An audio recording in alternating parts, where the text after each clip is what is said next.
Now, and today Labour has announced a new scheme to crack down on crime, promising to put neighbourhood policing at the heart of protecting our streets. We're joined by Shadow Attorney General Emily Thornberry. It's been a while. Good morning, Emily. How are you? I'm all right. I'm freezing, but otherwise I'm fine. Get a coat, woman. What's the matter with you? Listen, spring. Someone told me it was spring. Yeah. Someone lied. 13,000 new police officers, local policing. We know that policemen and women on the streets provide intel. That results in crime being found out. It results in things doing correctly and properly. Where are you getting the money from, Emily? How are you going to fund it?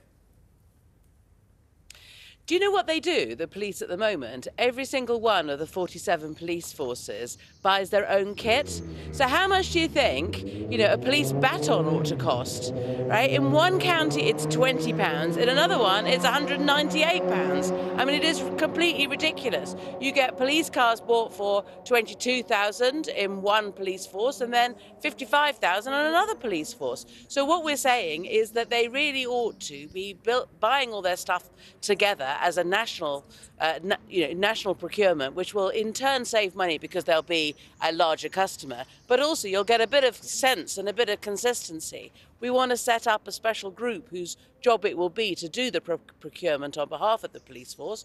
That's going to save us a huge amount. And there's an independent think tank, police think tank, that says that actually we will save, as a result of that, twice the amount of money that these additional police officers will cost us. Really? So you will be able to afford 13,000... Yeah. People want to hear this because Johnson's great thing was 20,000 more police officers. It never materialised. It was our...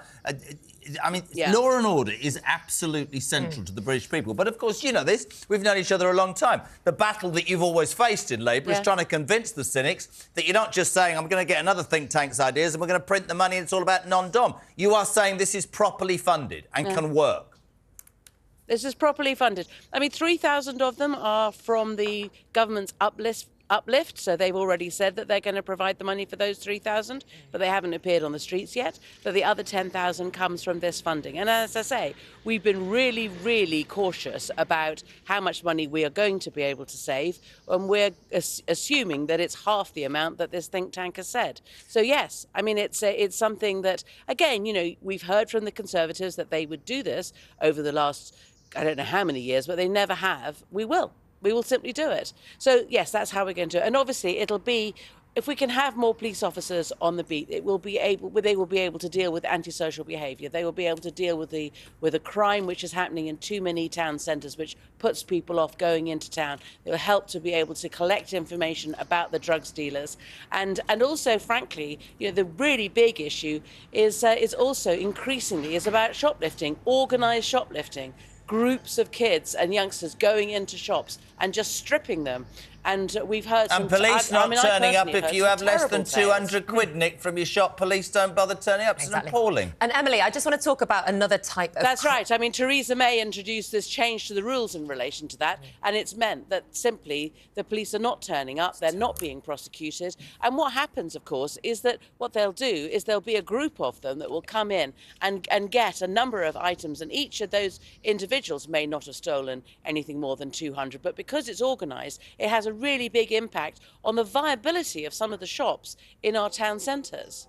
And Emily, just moving on to a different type of crime now. We know it's National Stalking Awareness Week. I know that Labour have made proposals to changes that they will make if they were to come into power. Can you tell us a little bit more about them? Yes. So my concern is that there are two levels of prosecution that the police can take. There is supposed to be a lower level and a higher level, and what happens is that there have not been any prosecutions in relation to the higher level, and the assumption always is we'll take it as a lower level stalking if they take it seriously at all. So what we've said is that actually the presumption must always be that that any type of stalking is serious, and the police must prioritise it and must start taking action on it. So we know that we have to have a proper strategy. It has to continue to be a priority for police forces up and down the country, and frankly, it isn't at the moment. It is a difficult crime. It does mean that you have to be focused and concentrated and continue to focus and to continue to collect information, because if you drop the ball, as you know, Nicola, terrible things can happen, and it's terrifying for the victims involved. Absolutely. I mean, we just heard from that guy, and I know you have your experience. It is terrifying. Can I be really boring? Sorry, we're flip-flopping. I'm worried about you getting cold, Emily. That's all right, go on. I'm so cold. Well, that's politics. Listen, I'm not in politics. I'm in a warm studio. You want to be in the cabinet, you're going to have to get cold.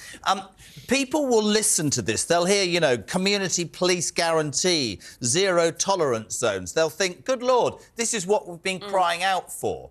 What about the community, though? I mean, we're talking about symptoms. What about causes? How are you going to do? And I always think that half the problem is there isn't education on the streets, and these kids are getting into drugs and they're getting into crime. That, for me, is one of the big issues as well. How is Labour intent on dealing with that? Yeah. So what we're going to do is we're going to have hubs within each community where we will get people like youth workers, mentors, mental health workers who will be there in order to help youngsters. There will be a focal point for social services as well, so that they can all work together and essentially, as a child seems to be going off the rails, they can catch them quickly and put them back on the rails again before it gets too bad. We're going to have mental health workers in every secondary school. All schools will have access, the primary schools as well, will have access to mental health workers. We're going to have youth workers in A&E so that we can find out what it is that kids are up to, Emily, and make sure that they're being... Emily, where's that money? That money specifically is coming from the cutting VAT, the VAT loophole for private schools. Yeah, but I've got an issue with that, which you might be surprised, and I'd love your answer. Okay. I haven't got an issue. I mean, I think people should be able to do that if they want. Do you not think that by cutting VAT on private schools, you're going to force... And I'm not talking, by the way, before people say, oh, the rich. The people who have made a commitment, like my parents, to spend 60% of their income on that was their choice, right? And they made sacrifices. Are you not going to be forcing more people in that bracket to send their kids to state schools and causing more problems financially because of that? I want really good schools up and down the country for everybody, and I want those to be state schools. I want people to make a positive choice to send their kids to state schools, but if they want to go to private schools, fine. But I don't see why they should have a loophole whereby they don't pay VAT. And to be honest with you, the proportion that we're talking about in relation to VAT is nothing compared to the amount that the prices of private schools have gone up in recent years. So I hear the argument, but I'm afraid that when I go around and I talk to head teachers and they show me the facilities and they show me the schools and they're fantastic, and I say to them, but you know, when it comes to cutting the VAT loophole, all we're doing is we're making sure that there's a youth worker in A&E to catch kids who are getting into trouble. All we're doing is putting the money into breakfast clubs so that children have something to eat first thing in the morning. You know, we are in a society that is incredibly divided, and we need to make sure that we're a little bit more equal and that things are a little bit fairer. Let's just finish on that point. We've known each other a long time. I'm going to send you a coat. I'm going to Google it. Final question I put to every politician this week. Can you don't laugh now. Can you explain something to me? Your colleague, Angela Rayner, will stand up this afternoon. Deputy PM's questions. They'll talk about defence. Here is a lady who, and I've said this publicly, I think is a breath of fresh air, right? And I think she's great. Why the hell won't this lady, Emily, just release the information that she says she's got and bury this? Because it's not going away, is it? I don't understand. It seems to me, I don't know what Nick thinks, like an own goal. If you're telling the truth, release the information, it's gone. I don't get it. I don't get it. I don't know. I mean, look, it's completely a matter for Angela, in my view. You know, she is confident that the advice that she's been given means that she is, you know, she has nothing to worry about. Certainly, the way that when I've seen her about the place, and I've talked to her, she's like, this is nothing. This is not a problem. You know, they're just making something out of nothing. And you know, she knows that she's on firm ground, so I'm behind her. Well, thank you so much for joining us this morning. Emily Thornberry, go and get a coat, go and warm up, for goodness sake. I've Googled one to College Green. It's a puffer. It'll be on the way. See you later. Thanks a lot. Thank you, Emily. Well, our I hope it's red.